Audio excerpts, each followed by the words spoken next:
Assalamualaikum warahmatullahi wabarakatuh. Perkenalkan, nama saya Wildan Suryasar, asal kelas F, NPM saya 221000270. Di sini saya akan mempresentasikan materi tentang subjek hukum internasional. Subjek hukum internasional terdiri dari 6 poin. Poin yang pertama yaitu adalah negara. Menurut Konvensi Montevideo 1949 mengenai hak dan kewajiban negara, kualifikasi suatu negara sebagai subjek hukum internasional adalah mempunyai penduduk yang tetap, wilayah tertentu, pemerintahan yang sah atau berdaulat, dan negara tersebut mempunyai kemampuan mengadakan hubungan dengan negara lain. Aturan-aturan yang disediakan masyarakat internasional berupa aturan tingkah laku yang harus ditaati oleh negara apabila negara-negara saling menjalin hubungan seperti kerjasama. Maka kesimpulannya, negara yang menjadi subjek hukum internasional adalah negara yang merdeka, berdaulat, dan tidak merupakan bagian dari suatu negara. Dan untuk poin yang kedua, Tahta Suci Vatikan.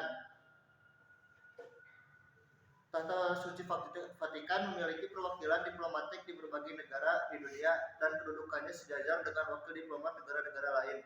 Makanya Vatikan disebut sebagai subjek hukum internasional. Yang ketiga, ada Palang Merah Internasional. Organisasi Palang Merah Internasional menjadi subjek hukum internasional karena kedudukannya diperkuat dalam perjanjian-perjanjian dan konvensi-konvensi Palang Merah tentang perlindungan korban perang. Yang keempat, organisasi internasional. Organisasi internasional pun menjadi subjek hukum internasional.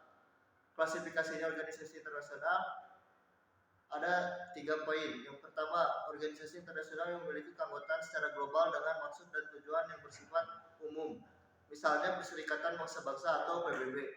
Yang kedua, organisasi internasional yang memiliki keanggotaan global dengan maksud dan tujuan yang bersifat spesifik.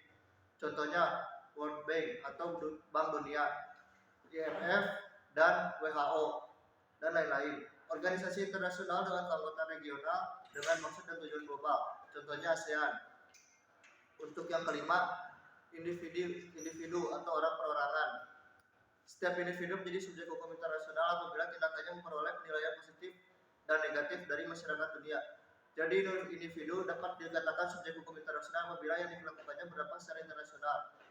Individu sebagai subjek hukum internasional diperkuat dengan Deklarasi Universal tentang Hak Asasi Manusia atau Universal Declaration of Human Rights pada 10 Desember 1948, diikuti beberapa konvensi hak asasi manusia di berbagai kawasan.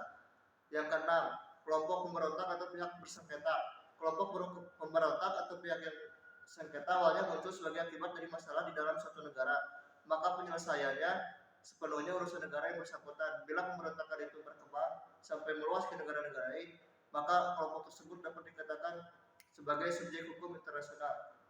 Sekian dari saya. Wassalamualaikum warahmatullahi wabarakatuh.